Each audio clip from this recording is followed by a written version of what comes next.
Promotion ఉంటేనే hit అవుతుందా, పెద్ద హిట్ అవుతుందా? సిగ్నేచర్ స్టెప్ ఉంటేనే బ్లాస్ట్ అవుతుందా, సాంగ్ బ్లాస్ట్ అవుతుందా?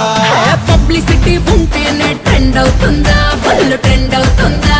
అరే ప్రమోషన్లు చేస్తేనే వ్యూస్ వస్తాయా, మిలియన్ వ్యూస్ వస్తాయా? రేడియోలో రాకున్నా యూట్యూబ్ లో వినకున్నా మౌత్ టాకుతోని మోత మోగిపోతులే. ఈ పాటకు సింగర్ లేడు, రైటర్ లేడు, డాన్సర్ లేడు, సౌండ్ లేదు, గ్రౌండ్ లేదు, నేమ్ ఫేము లేనే లేదా. Super duper hit song, super duper hit song.